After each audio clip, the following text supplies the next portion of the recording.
여러분 안녕하십니까. 9월 11일 9시 뉴스입니다.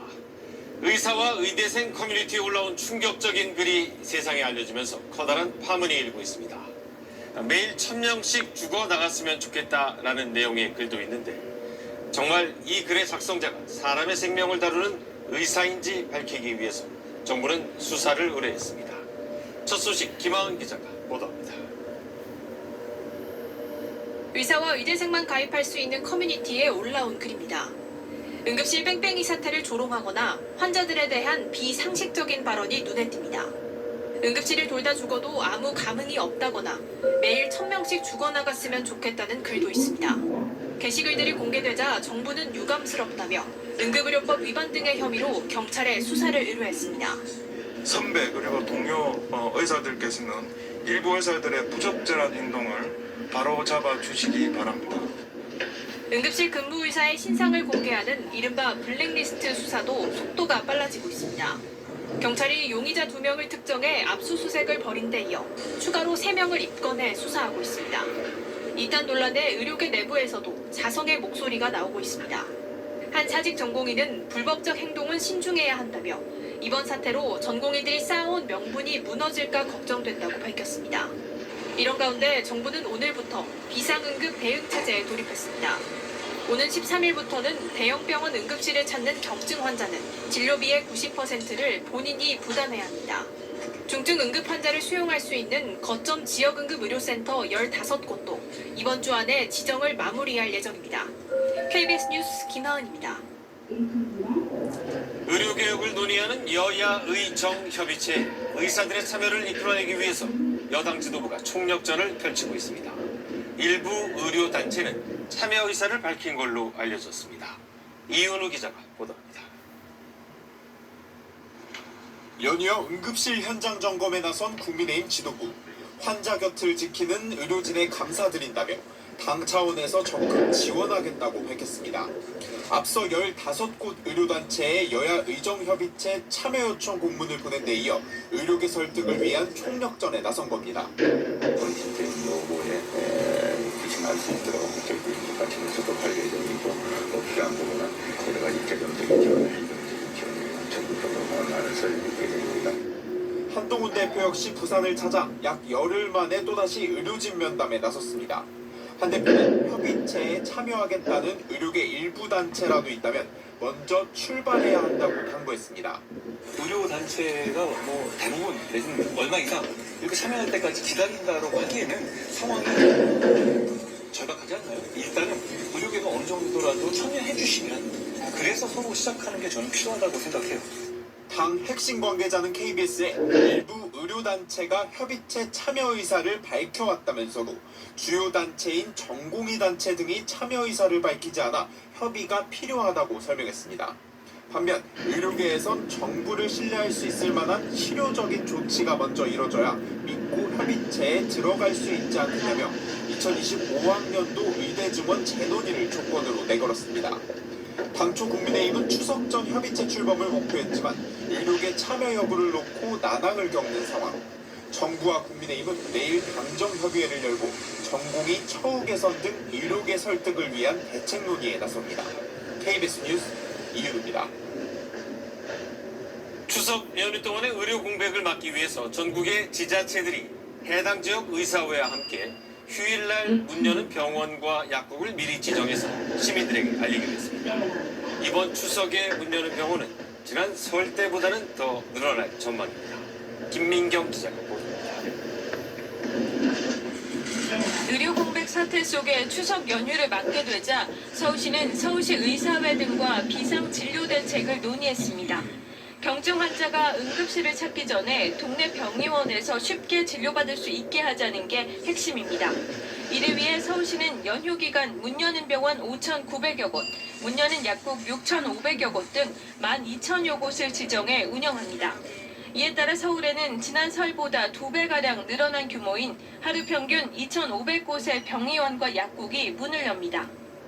25개 자치구 보건소는 경증 환자를 위한 비상 진료반을 운영하고 추석 당일에는 모든 보건소가 정상 진료하겠습니다. 서울 시내 응급의료기관과 종합병원 응급실은 평소와 같이 24시간 운영합니다. 또 소아 환자가 응급실을 가지 못하는 사태를 막기 위해 우리아이 안심병원 등도 24시간 가동합니다. 서울시 의사회는 의대 증원 반대와는 별도로 연휴 동안 환자를 돌보는데 적극 협조하겠다고 약속했습니다. 응급실은 중증 환자에게 양보해 주시고 적극적으로 의료진의 지시에 따라 주신다면 부산시도 연휴 동안 문 여는 병원을 지난 설보다 1.4배 늘리고 광주광역시도 공공심야 어린이병원과 달빛 어린이병원을 운영하기로 하는 등 연휴 대책을 내놨습니다. KBS 뉴스 김민경입니다.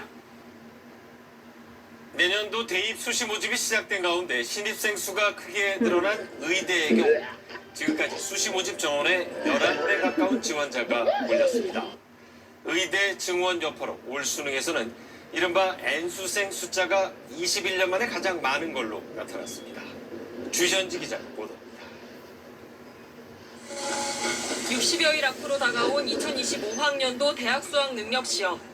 전체 지원자는 52만 2,670명으로 지난해보다 18,000여 명 늘었습니다. 지원자 중 졸업생, 즉 다시 수능에 도전하는 이른바 N수생은 16만 1,700여 명, 21년 만에 가장 많았습니다. 검정고시 출신 응시자는 2만 100여 명이었는데 N수생과 검정고시 응시자를 합한 수 역시 최고치입니다. 의대 증원에 따라 다시 의대 입학의 문을 두드리는 응시자가 늘었기 때문으로 분석됩니다. 회사를 다니다가 의대를 준비하게 됐는데 마침 올해 의대 정원이 늘어나는 좋은 기회가 생겨서 지난 9일부터 시작한 의대 수시 모집에도 지원자가 몰리고 있습니다. 현재까지 전국 39개 의대 수시 모집 지원자는 32,594명. 해당 의대 모집 인원이 2,978명인 것을 고려하면 10.9대 1의 경쟁률을 보이고 있습니다. 현재 의대 모집 정원의 어떤 학대 이슈가 점점 더 논쟁이 되고 있는데 이런 부분들이 어떤 진행 정도에 따라서도 수시 지원에 영향을 상당히 미칠 수도 있습니다. 다만 전체 의대 모집 인원이 많이 늘어난 만큼 수시 모집 최종 경쟁률은 지난해 30.6대 1에 비해 다소 떨어질 거라는 전망도 나오고 있습니다. KBS 뉴스 주현지입니다. 오늘 새벽 경기도 부천의 한 다세대 주택에서 전기 자전거 배터리 폭발로 추정되는 화재가 발생했습니다. 주민 7명이 연기를 마셔 병원 치료를 받았는데 전기차에 이어 전기 자전거 화재도 잇따르면서 불안감이 커지고 있습니다. 윤아림 기자입니다.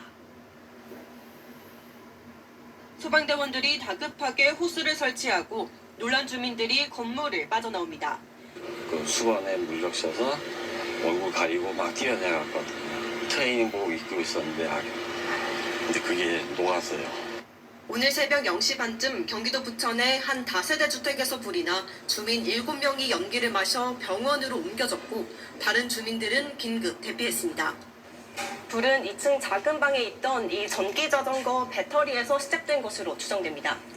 전기 배터리는 어젯밤 8시쯤 완전히 충전된 뒤 충전기와 분리해둔 상태였는데 4시간 반 뒤에 불이 난 겁니다. 거주자분이 자려고 방에 누웠을 때 탁탁 터지는 소리가 나고 외부 충격으로 배터리가 이미 손상된 상태에서 충전 뒤 열폭주가 서서히 진행됐을 가능성이 있다고 전문가들은 분석합니다. 따라서 전기자전거나 전동 킥보드 등을 탈 때 배터리 충격을 최소화하고 배터리 충전과 보관은 외부 장소에서 하는 게 화재 피해를 줄일 수 있다고 조언합니다. 이런 충격이 가해지면 이런 케이스 같은 것들이 이제 손상되면서 그 안으로 물이 들어간다거나 또 습기에 노출될 가능성들이. 그제 부산에서도 전기자전거 배터리에서 불이 나 배터리 안전에 대한 우려가 커진 상황. 지난 2019년 2건이던 전기자전거 화재는 올해 들어서만 지난 6월까지 모두 15건 발생했습니다. KBS 뉴스 유다림입니다. 제주 공항에선 손님을 내려주던 전기차 택시에 갑자기 불이 났습니다. 소방당국의 빠른 진압으로 큰 피해는 없었지만 이번에도 배터리 문제인지 화재 원인을 조사 중입니다. 나종훈 기자입니다.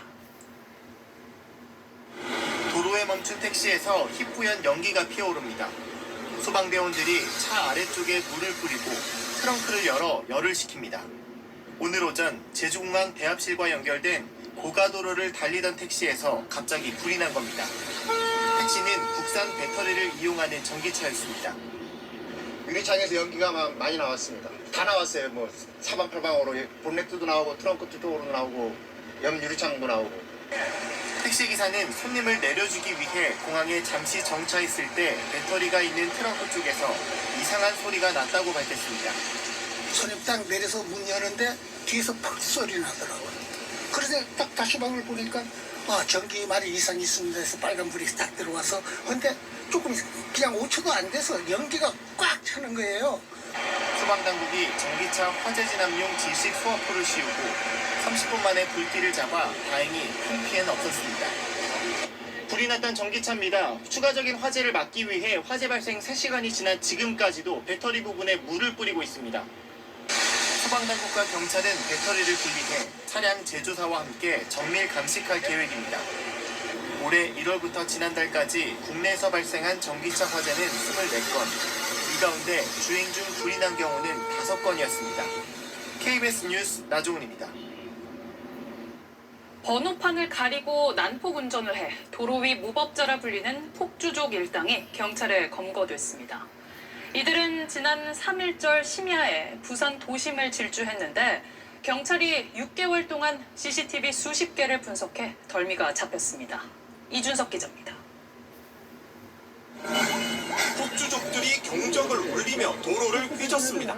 교차로는 순식간에 폭주족들의 놀이터로 변했습니다. 아슬아슬 고개 운전을 벌이더니 역주행도 서슴지 않습니다. 일부 폭주족들은 응원이라도 하듯 태극기를 흔듭니다. 부산 서면에서 광안리 해수욕장까지 왕복 20여 킬로미터를 2시간 넘게 활개쳤습니다. 신고를 받은 경찰이 출동했을 때 이미 사라진 뒤였습니다. 폭주족들이 거쳐간 도로 곳곳엔 단속과 교통 관제를 위한 CCTV가 설치돼 있지만 이들은 이조차도 신경 쓰지 않았는데 그 이유가 있었습니다. 번호판을 미리 가리거나 떼어냈기 때문입니다. 또 폭주 계획을 짤 땐 육아 소통방으로 가장한 대화방을 이용했고 폭주 후엔 오토바이를 중고거래로 넘겨 증거를 없애려고도 했습니다. 하지만 경찰이 6개월간 끈질기게 추적한 끝에 결국 덜미가 잡혔습니다. 수십 개의 CCTV를 일일이 확인해 추적한 겁니다.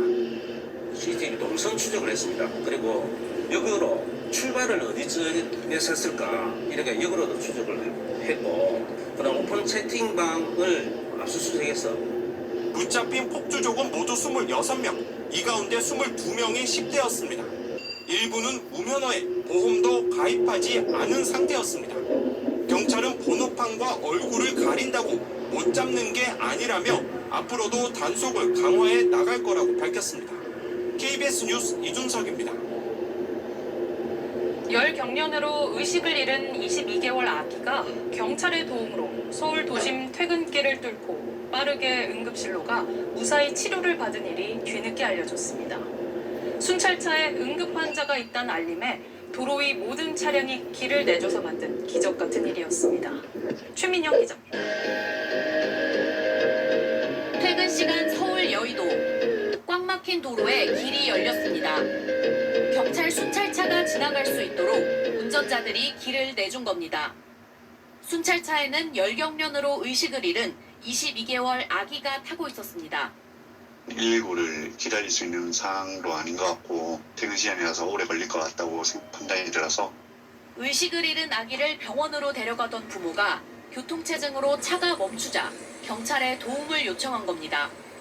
전차를 한 20m 정도 거리에 세워두고 뛰어가 보니까 어머니 품속에 아기가 전혀 생활 반응도 없이 그냥 안겨 있더라고요. 사이렌을 울리며 환자가 타고 있다고 알리자 운전자들의 양보로 모세의 기적처럼 길이 열린 겁니다. 20분 정도 걸릴 길을 3분 만에 병원에 도착했습니다. 아이가 살아나고 회복했을 때 그 모습이 너무 뿌듯했고 열흘 뒤 건강을 되찾은 아기와 함께 여의도 지구대를 찾은 부부는 경찰관들에게 감사 인사를 전했습니다. KBS 뉴스 최민영입니다. 네, 오늘도 9월이 맞나 싶을 정도로 무더웠습니다. 경기도 양평의 낮 기온이 38도까지 오르는 등 전국 곳곳에서 9월 최고 기온 기록이 나왔는데요. 이례적인 폭염은 추석 연휴까지 계속될 것으로 보입니다. 이세흠 기상전문기자의 보도입니다. 늦더위 속에 운동하는 시민의 옷이 땀으로 흠뻑 젖었습니다. 선선한 날씨를 기대했지만 계절은 오히려 거꾸로 가고 있습니다. 오늘 너무 더웠어요. 진짜 숨이 막힐 정도로. 습하기도 하고 또 비까지 내리고. 초가을 폭염은 오늘 절정에 달해 곳곳에서 최고 기온 기록이 쏟아졌습니다. 오늘 경기도 양평은 38도까지 치솟았고 강원도 정선과 전북 정읍도 35도를 웃돌았습니다. 전국 곳곳에서 해당 지역 9월 최고 기온 기록을 경신했습니다. 대기 상공에는 따뜻한 고기압이 우리나라를 덮고 있는 가운데 약화된 열대저압부가 몰고 온 열과 수증기로 인해 전국의 폭염과 열대야가 이어지고 있습니다. 이례적 폭염 속에 남부지방에서는 마치 한여름처럼 시간당 50mm가 넘는 집중호우가 쏟아졌습니다. 전북 부안과 전남 완도, 경북 안동에는 오후 한때 호우 경보까지 내려지기도 했습니다. 내일은 비가 내리며 더위가 다소 누그러지지만 추석 연휴 내내 다시 대부분 지역에서 30도를 웃도는 늦더위가 이어질 전망입니다. 습도까지 높아 밤에도 견디기 힘든 열대야가 계속되겠다고 기상청은 전망했습니다. KBS 뉴스 이세흠입니다. 왜 이렇게 늦더위가 계속되는 건지 기상학적 관심도 높아지고 있습니다. 이유는 티베트 고기압과 바다에서 불어온 열대 수증기가 한반도 상공을 꽉 채우고 있기 때문인데요. 다음 달까지도 평년보다 높은 기온이 이어질 수 있다는 관측이 나옵니다. 이어서 김민경 기상전문기자입니다. 오늘 서울의 공식 최고 기온은 34.6도. 9월 기온으론 1939년 이후 85년 만에 최고 기록이었습니다. 가을 폭염을 몰고 온 건 이례적으로 강하게 확장한 티베트 고기압입니다. 평년 이맘때면 서쪽으로 물러났을 시기지만 올해는 9월 중순이 되도록 한반도 상공을 단단히 뒤덮고 있습니다. 티벳 고기압이 평년보다 늦은 시기까지 강하게 확장하면서 더위가 이어지고 있습니다. 다음 주 중반까지는 티벳 고기압이 강약을 반복하면서 우리나라에 영향을 줄 것으로 예상됩니다. 여기에 유난히 뜨거운 바다에서 밀려온 열대 수증기도 더해졌습니다. 태풍으로 발달하기 전 단계인 열대 저압부가 중국 남동쪽 해안으로 이동하는 동안 열기를 밀어 올렸기 때문입니다. 늦더위 기세는 내일부터 주춤하다가도 추석 연휴에 다시 강화됩니다. 중국을 향하는 13호 태풍 버빙카가 일본 오키나와 부근까지 북상하며 주말부터 또다시 수증기가 밀려들 전망입니다. 발달하고 있는 라니냐도 가을 더위의 변수입니다. 최근 열대 동태평양 3개월 평균 수온이 평년보다 0.1도 낮아지며 올가을 라니냐로 발달할 가능성이 높아졌습니다. 이 경우 우리나라에선 가을철 기온이 평년보다 높아질 수 있습니다. 라니냐가 발달할 때 우리나라 남쪽으로 고기압 선순환이 발달해서 10월 초까지 기온이 평년보다 높은 경향을 보였습니다. 기상청은 이 같은 상황을 고려해 다음 달까지 가을 기온 역시 평년보다 높을 가능성이 높다는 예측을 내놨습니다. KBS 뉴스 김민경입니다. MBC가 해외 부동산 펀드에 투자했다가 100억 원대 투자금 전액을 날리는 손실을 입었는데 방송문화진흥회는 이 사실을 뒤늦게 알고도 별다른 조치를 취하지 않았다고 감사원이 발표했습니다. 방문진은 위법한 감사라고 주장했습니다. 문예슬 기자가 보도합니다. 감사원이 MBC의 대주주인 방송문화진흥회 방문진에 대한 감사 결과를 공개했습니다. 보수성향 시민단체와 MBC 제3노조 등이 MBC의 방만 경영을 보고받고도 관리 감독을 나태하게 하고 있다며 방문진 감사를 청구한 뒤 약 2년 만에 나온 결과입니다. 감사원은 MBC에서 거액의 투자 손실이 발생했지만 관리 감독 등 적절히 조처하지 않았다며 방문진의 주의를 요구했습니다. 2019년 MBC가 초고위험 금융상품인 미국 부동산 펀드에 투자하고 전액인 105억 원을 날렸는데 방문진은 이 사실을 뒤늦게 보고받은 데다 나중에 사실을 알고도 제도 개선이나 책임자 문책을 요구하지 않았다는 겁니다. 감사원은 당시 MBC가 진행한 다른 국내외 부동산 대체 투자 역시 원금 회수가 불투명하다고 봤습니다. 감사 보고서엔 MBC 관계사의 방만한 경영 실태도 포함됐습니다. MBC 플러스는 전남 여수와 인천에서 스포츠 테마파크 사업을 추진했다가 그만두면서 최소 74억 원의 손실을 냈습니다. 대구 MBC는 경영 상태도 좋지 않은 상황에서 200억 원의 사내 근로복지기금을 출연했다고 감사원은 지적했습니다. 박문진은 위법한 감사라고 반박했습니다. 무슨 부패 행위가 있었고 어떤 법령을 위반했는지 특정하지 못한 권한 남용이란 겁니다. 또 박문진은 MBC 구체적인 경영 판단에 일일이 개입할 수 없고 그래서도 안 된다고 반박했습니다. KBS 뉴스 문예슬입니다. 서울교통방송 TBS가 오늘부터 서울시 산하 출연기관에서 해제되면서 민영화를 통한 독립경영을 시작하게 됐습니다. 서울시와 서울시의회는 김어준의 뉴스공장 등을 예로 들면서 정치적으로 편파적인 방송을 한 TBS에 공적 자금인 시민의 세금을 지원할 수 없다고 밝힌 바 있습니다. 김민혁 기자의 보도입니다. 수년간 편파방송 논란을 일으켰던 서울교통방송 TBS. 지난 2022년 서울시의회는 TBS 예산의 70%를 차지하는 서울시 지원금을 중단하기로 했습니다. 한 차례 연장됐던 지원은 올해 6월 완전히 끊겼고 TBS는 긴급 지원을 요청하는 상황에 놓였습니다. 연말까지 50억 원 이상이 필요할 텐데 저희가 최대한의 노력과 비용 절감을 통해 가지고 일단 연말까지 그런 정도라면 버텨보겠다는. 그러나 서울시의회는 자체 개혁 노력이 없다며 선을 그었고 서울시 요청을 받은 행정안전부는 오늘 출연기관 지정 해제를 고시했습니다. 서울시의회는 상임위원회 소관기관에서 TBS를 삭제했습니다. 이로써 TBS가 서울시의 재정적 지원을 받을 수 있는 근거는 사라졌습니다. TBS는 민영화, 독립경영 수순을 밟게 되는데 비영리법인 상태에서 민간 투자를 받는 방안 등이 추진되고 있습니다. 윗자리가 유지되는 게 제일 중요하거든요. 다른 투자자들이 적극적으로 투자를 해서 지속적으로 TBS들이 경영할 수 있도록 서울시가 할 수 있는 모든 역할을 다 할 계획입니다. TBS 양대 노조는 입장문을 통해 이 회국만은 막아야 한다며 서울 시민을 위한 최소한의 공적 책무를 수행할 수 있도록 서울시는 역할과 책임을 다하라고 요구했습니다. KBS 뉴스 김민혁입니다. 김건희 여사에 대한 최종 처분을 놓고 검찰총장과 수사팀이 다시 이견을 보였습니다.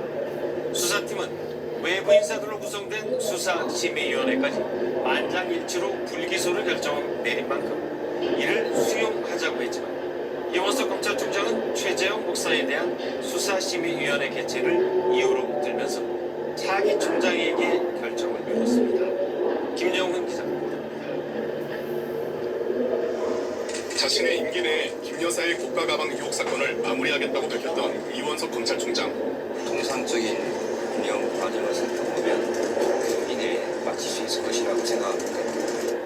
하지만 최재형 목사가 신청한 수사심의위원회 개최 날짜는 이 총장 퇴임일인 이달 15일 이후인 오늘 24일이 유력합니다. 김 여사 수사팀은 앞서 수심위가 만장일치로 불기소를 권고한 점, 김 여사와 최 목사 사건이 별개인 점 등을 이유로 김 여사에 대한 처분을 기존 방침대로 이번 주 안에 해야 한다고 보고했던 것으로 전해졌습니다. 하지만 이 총장은 김 여사와 최 목사 사건을 함께 처분하라고 지시했습니다. 최 목사 수심위의 결론을 보지 않고 김 여사 사건을 처분할 경우 공정성 시비가 불거질 수 있다는 우려 때문이란 분석이 나옵니다. 이에 따라 이 총장은 임기 내에 김 여사 사건을 처분하지 못하고 퇴임하게 됐습니다. 최 목사에 대한 수심위는 최 목사의 청탁금지법 위반과 주거침입, 명예훼손 등 4개 혐의에 대해 수사를 계속할지 기소할 필요가 있는지를 논의합니다. KBS 뉴스 김영훈입니다. 김건희 여사 특검법과 해병대원 특검법, 지역화폐 개정안 등이 야당 단독으로 국회 법사위를 통과했습니다. 우원식 국회의장은 이 법안들을 추석 연휴가 끝나고 처리하자고 제안했습니다. 이희연 기자가 보도합니다. 김건희 여사 특검법과 해병대원 특검법, 이른바 쌍특검법 처리를 놓고 여야는 회의 초반부터 팽팽히 맞섰습니다. 교섭단체는 우리 국민의힘과 민주당이 있는데 우리는 하지 말라는 거 아닙니까? 민주당하고 비교섭단체만 준다는 거 아닙니까? 그게 공정합니까? 대통령이 여기에 대해서 관여 안 돼 있다면 빨리 특검 통과해서 대통령에 대한 잘못된 의혹을 걷어내는 게 대통령과 국힘에도 유리하지 않겠습니까? 이 과정에서 여야 간의 거친 고성도 오갔습니다. 지금 박규택 의원님. 제정신입니까? 제정신입니다. 결국 쌍특검법은 여당이 퇴장한 가운데 야당 단독으로 표결 처리됐습니다. 가결됐음을 선포합니다. 민주당이 추진 중인 지역화폐법 개정안도 야당 단독으로 법사위 문턱을 넘었습니다. 야당은 내일 본회의에서 3개 법안을 일괄 처리하려 했지만 여당은 합의 없이 법사위를 통과한 법안들이라며 강하게 반발했습니다. 우원식 국회의장은 고심 끝에 지금은 의료 공백 사태 해결에 집중해야 한다며 추석 연휴 이후인 오는 19일에 양당이 협의해 법안들을 처리하자고 제안했습니다. 국민이 처한 비상 상황에 집중하는 것이 바람직하다는 것이 국회의장의 판단입니다. 지금은 여야 의정 협의체 가동에 집중합시다. 우 의장의 결정으로 쌍특검법 처리는 일단 추석 연휴 이후로 미뤄졌습니다. 하지만 연휴 직후 법안 처리를 원하는 야당과 합의가 우선이라는 여당 입장이 맞서면서 여야의 힘싸움은 명절 이후에도 이어질 전망입니다. KBS 뉴스 이희연입니다.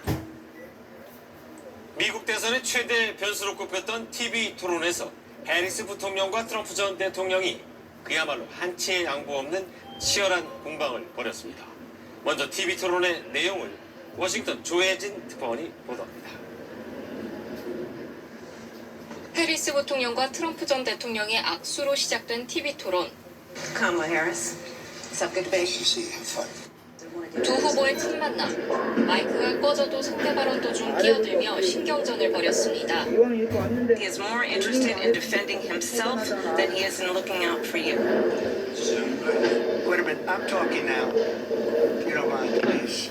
Have you ever met? 때로는 사회자의 제지를 당했습니다. We have to move on. President Trump. Let's turn to policy, please. 노려보고 헛웃음을 날리거나 고개를 갸우뚱하는 등의 서로 간의 표정은 소리 없는 공격이었습니다. 유세장 이야기를 꺼내며 상대의 심기를 건드리기도 했습니다. What you will also notice is that people start leaving his rallies early out of exhaustion and boredom. People don't go to her rallies. There's no reason to go. And the people that do go, she's bussing them in and paying them. 한치의 양보 없는 공방 속에 토론은 예정보다 길어진 약 100분간 진행됐습니다. KBS는 토론을 주최한 ABC와의 방송 교류와 협력 협약을 바탕으로 이번 토론을 ETV를 통해 동시 통역으로 생중계했습니다. 워싱턴에서 KBS 뉴스 조혜진입니다. 대선 TV 토론이 끝나고 나면 누가 더 잘했는지 즉각 평가가 나옵니다. 이번엔 워싱턴을 연결해서 TV 토론의 쟁점과 후폭풍을 분석해 보겠습니다.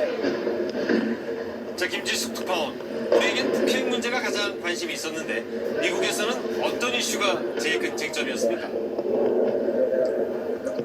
네, 경제와 외교, 이민 낙태 등 4가지가 한 이슈였습니다. 트럼프 전 대통령은 유권자의 최대 관심사인 인플레이션을 거론하며 해리스 부통령을 역사상 최악의 부통령이라고 맹비난했습니다. 해리스 부통령은 트럼프의 감세와 고율 관세 공약이 부자들만 이롭게 할 거라며 자신이 중산층을 지키겠다고 맞받았습니다. 낙태 문제를 놓고도 충돌했는데요. 트럼프가 여성표를 의식해 주별로 결정해야 한다고 주장했지만 해리스는 연방정부 차원에서 보호하겠다며 트럼프를 몰아붙였습니다. 불법 이민자들이 개와 고양이까지 잡아먹는다는 트럼프의 주장에 해리스는 어이없다는 표정을 지었고 사회자도 사실과 다르다고 팩트체크했습니다. 북한 문제를 놓고도 설전을 주고받았습니다. He exchanged love letters with Kim Jong-un. Dictators and autocrats are rooting for you to be president again. China was afraid of him. North Korea was afraid of him. Look at what's going on with North Korea, by the way.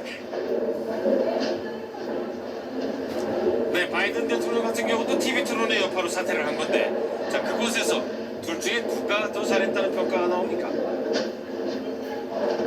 토론 직후 CNN이 여론조사를 했는데요.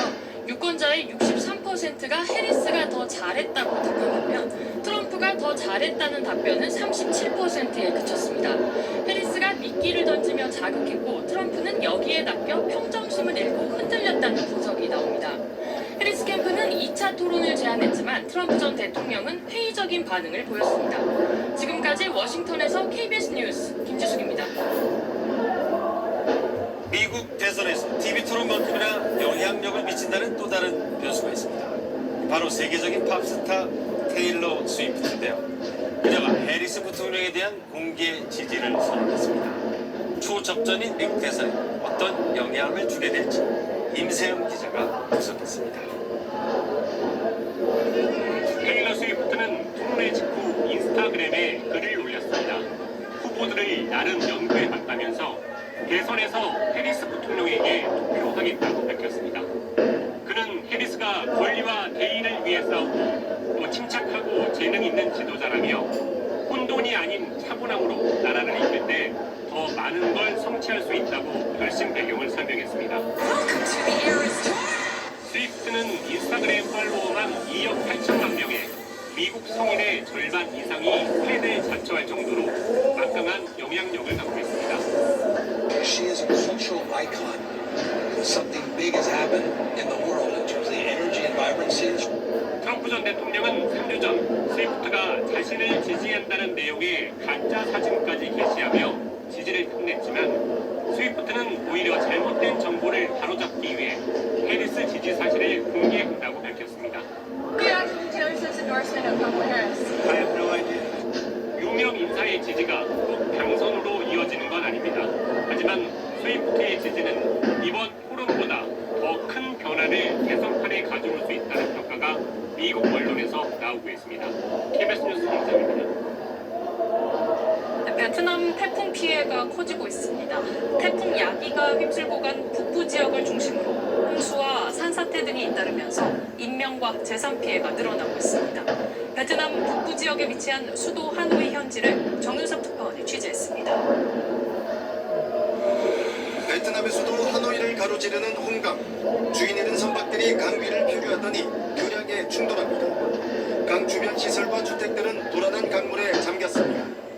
Trên 40 năm thì có trận lũ vô lịch sử này và nhà tôi thì ngập hết tầng 1. 베트남 북부를 강타한 태풍 야기는 이미 지나갔지만 홍수와 산사태 등으로 피해가 끊이지 않고 있습니다. 지금까지 사망자만 155명, 실종자도 141명에 이릅니다. 도심에선 복구 작업이 시작됐습니다. 뿌리째 뽑힌 나무들이 아찔했던 당시를 실감케 합니다. Rất may là không người nào có cây đổ thì hô hoán người ta. 이렇게 곳곳에서 쓰러진 나무를 치우는 작업이 이어지고 있지만 워낙 많은 나무가 쓰러져서 속도는 좀처럼 나질 않고 있습니다. 창고 붕괴 등 피해를 입은 우리 기업들도 본격 복구 작업에 나섰습니다. 주 베트남 한국 대사관은 정확한 피해 집계와 함께 베트남 당국에 지원을 요청하고 있다고 밝혔습니다. 네, 베트남 하노이에 급파된 KBS 특파원 연결해 현재 상황 자세히 알아보겠습니다. 자, 정윤섭 특파원, 베트남엔 우리 기업과 교민 또 관광객들도 많은데 앞으로 추가 피해가 더 우려된다고요? 네, 그렇습니다. 저는 지금 베트남 하노이 도심에 나와 있습니다. 태풍이 동반한 시속 160km가 넘는 강풍 때문에 제 뒤로 보시는 것처럼 큰 아름드리 나무도 뿌리째 뽑혀 쓰러져 있습니다. 오늘 오후에 저희 취재진이 도착했을 때도 한치 앞도 보이지 않는 폭우가 쏟아지고 있었고요. 강물의 수위가 좀처럼 낮아지지 않고 있어서 수많은 주택들이 물에 잠긴 모습을 볼 수 있었습니다. 또 산간 지역에서는 산사태가 계속 지금도 일어나고 있어서 베트남 당국은 긴장의 끈을 놓지 못하고 있습니다. 지금까지 베트남 하노이에서 KBS 뉴스 정윤섭입니다. 네, 최근 압록강 홍수로 큰 피해를 입은 북한 상황도 알아보겠습니다. KBS가 위성 사진을 분석한 결과 북한 수해 지역에서 대규모 공사장 등이 포착됐습니다. 복구 작업에 나선 것으로 보이는데 만성적인 경제난으로 건설자재 수급 등이 쉽지 않을 거라는 분석도 나옵니다. 고은희 기자가 보도합니다. 압록강 홍수로 거대한 호수처럼 변했던 북한 시느지시. 흙탕물이 빠져나간 시느지시 위화도 강변 주변 마을 곳곳에 사각형 구덩이가 생겼습니다. 아파트 같은 대형 건물의 기초공사로 추정됩니다. 주변에선 천막들도 대거 포착됐는데 건설 인력을 위한 임시 숙소로 보입니다. 지난달 중순엔 침수된 건물들이 정리되지 않은 상태였는데 한 달도 안 돼서 철거 작업과 터닫기 공사가 이뤄진 셈입니다. 압록강을 맞댄 자강도 마포시에서도 지난달 초엔 강변이 수풀로 뒤덮여 있었지만 한 달여 만에 벌목 작업이 상당히 진행됐고 주변에 천막이 들어선 모습을 확인할 수 있습니다. 김정은 위원장이 최근 간부들을 상대로 한 연설에서 수해 복구를 정해진 기일 안에 끝내라고 주문한 만큼 공사에 속도를 내는 걸로 보입니다. 다만 토사에 완전히 파묻힌 자강도 성남군 광명리의 마을처럼 피해가 큰 곳은 최근까지 기초공사는커녕 도로도 여전히 끊긴 상태여서 조속한 복구는 어려운 상황입니다. 북한에서 지방발전 명목으로 공장건설 등 대형 공사가 동시다발적으로 진행 중인 점도 발목을 잡는 요인입니다. 북한 전역에서 대규모 건설이 이루어지고 있는 상황이기 때문에 추가적으로 수해 피해 지역 복구를 위해 많은 노동력, 건설 자재와 설비를 자체적으로 제때 보장하는 것이 쉽지 않아 보입니다. 북한은 시멘트를 제외한 창호와 타일 등 건설 자재를 주로 중국에서 수입해왔는데 최근 북중 관계가 소원해진 상황이어서 수해 복구의 속도를 내기 어려울 거란 분석도 나옵니다. KBS 뉴스 고은입니다.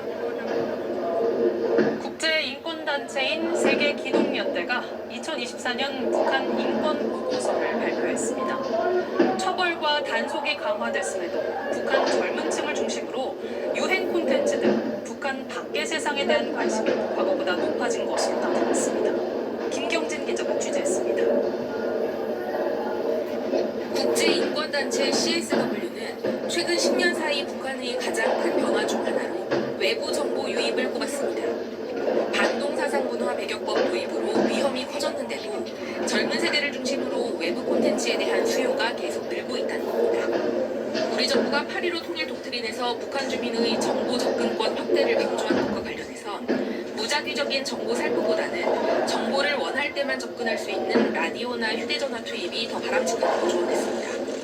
And if we send it in ways like balloons that might drop a USB or a DVD that people can play, we have no control over who that lands. They could endanger not just themselves but their family for generations. 이 단체는 또 11월로 예정된 북한에 대한 UN 보편적 인권 정리 검토에서 납북자와 강제 북송 탈북민의 실명을 직접 거론하며 북한과 중국을 압박해달라고 UN과 회원국들에 요청했습니다. 또 북한 인권 침해를 막기 위한 제재도 필요하다면서 북한 사회 전체가 아닌 인권 침해 책임자에 대한 표적 제재를 권고했습니다. Sanctions are an important tool, and they need to be used wisely. They shouldn't be used lightly. We do recognise that sanctions hurt the ordinary person.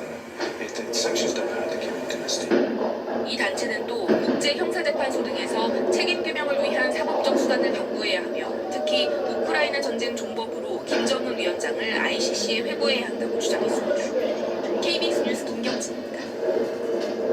높이 4,807m로 알프스 산맥 최고봉인 프랑스 몽블랑을 오르다 조난 사고를 당한 한국인 2명이 사흘 만에 정상 부근에서 시신으로 발견됐습니다.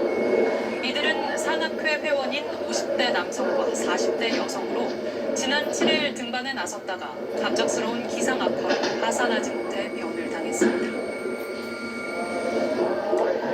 배달의 민족이 무제한 무료 배달 서비스를 내놓고 오늘부터 구독료를 받기 시작했습니다.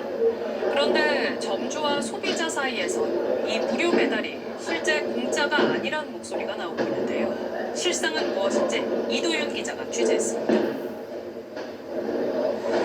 배달의 민족이 오늘부터 멤버십 서비스를 유료로 전환했습니다.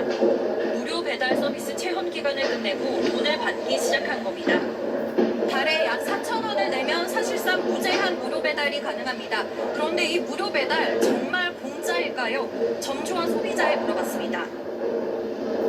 이 피자 가게는 올해 초 배달앱에서 파는 피자 가격을 올렸습니다. 포장하면 23,000원인 이 피자 가격이 무료 배달로 주문하면 25,900원짜리로 뛰는 겁니다.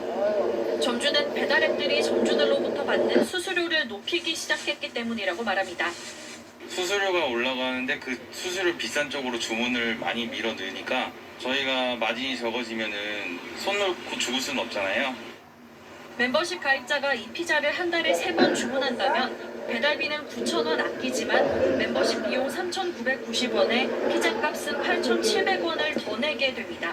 오히려 3,690원 마이너스인 셈입니다. 비슷한 사정을 호소하는 가게들은 더 있습니다.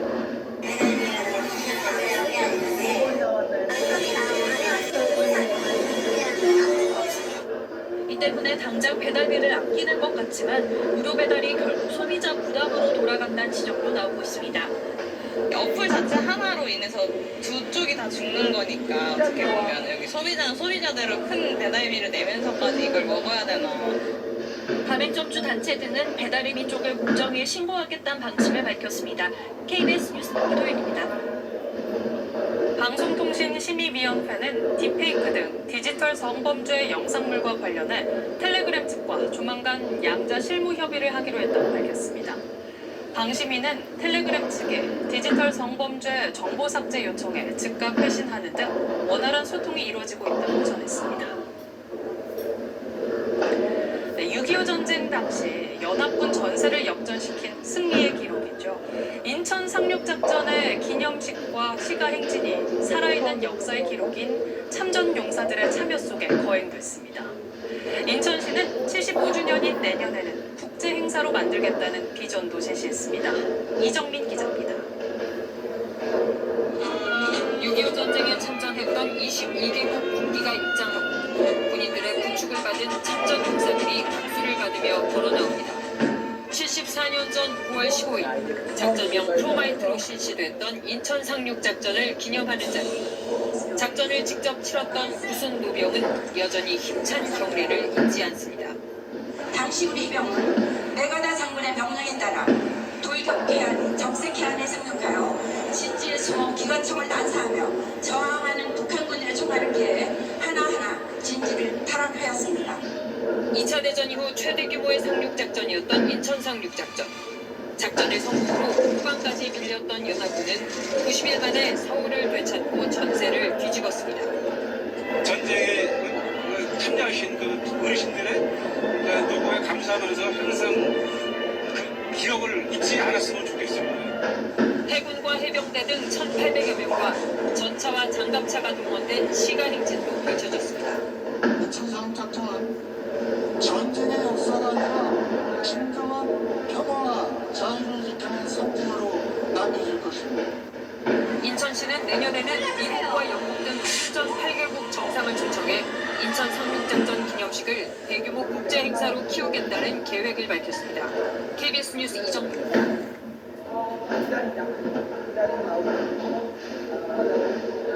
들어갈 의사가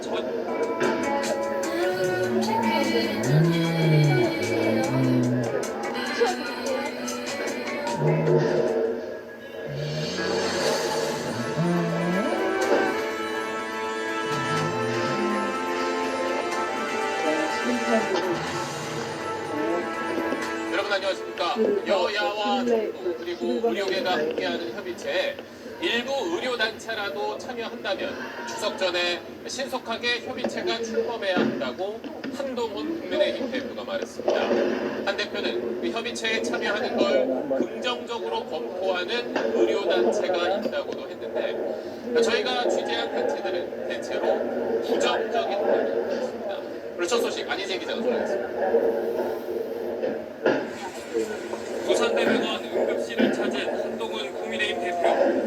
일부 의료단체라도 참여하면 추석 연휴 전 여야의정협의체가 먼저 출발해야 한다고 말했습니다. 여러 방법으로 참여해 주십사 부탁을 드리고 있고 긍정적인 검토를 하시는 것도 있는 것으로 알고 있습니다. 지금은 신속하게 제가 출범되는 게 필요합니다. 의료계를 향해선 25년도 의대 증원 문제를 포함해 모든 걸 논의하자고 거듭 강조했습니다. 자, 논의하면 되는 거죠. 어떤 시기는 절대 안 되고 어떤 시기는 이렇게 시작해가지고는 논의가 이 어렵게 만드는 여야의정 협의체가 출발하지 못하지 않겠습니까? 민주당도 의제 제한 없는 논의와 합리적 추계를 통한 26년도 정원 결정, 대통령 사과와 책임자 문책 등 3대 요구안을 받아들이라고 압박했습니다. 그러면서 대통령실이 태도 전환을 촉구했습니다. 문제는 한동훈 대표의 입장을 대통령이 사실상 무시한다는 것입니다. 수용인지 방관인지 판 깨지기를 기다리는 건지 애매모호. 아직 의료계는 협의체 참여에 대체로 부정적입니다. 이면택 대한의사협회장은 여야, 정부, 대통령실이 다 다른 목소리를 내는 상황에서 들어갈 의사가 전혀 없다고 밝혔고 임 회장과 같은 테이블에 앉을 생각이 없다고 한 박단 전국의협의회 비상대책위원장은 협의체에 대해 침묵하고 있습니다. 전국의대교수협의회는 참여 여부를 결정하지 않았다고 밝혔고 대한병원협회도 참여를 바란다는 공문은 받았지만 회신하지 않았다고 전했습니다. 내일 한동훈 대표 주재로 당정협의회가 열리는데 이 자리에서 가자협의체 출범과 관련한 구체적 논의가 있을 걸로 예상됩니다. SBS 안시입니다. 내년도 의대 수시 모집이 시작된 지 오늘로 사흘째인데 경쟁률이 벌써 10대 1을 넘어섰습니다. 의료계에서는 내년도 의대 정원을 원래대로 되돌려야 한다고 계속 주장하고 있는데 자 이렇게 이미 수천 명이 수시 지원을 마쳤고 또 막판에 지원자가 더 몰리는 걸 고려하면 전체 의대 지원자는 10,000명을 넘길 걸로 보입니다. 이어서 손기준 기자. 지원 현황을 비공개한 서울대 의대를 빼고 전국 38개 의대의 수시 모집 평균 경쟁률은 오늘 저녁 6시를 기준으로 10.9대 1로 나타났습니다. 원서 접수는 그제부터 이번 주 금요일까지로 한 사람이 최대 6곳의 원서를 쓸 수 있습니다. 현재까지 의대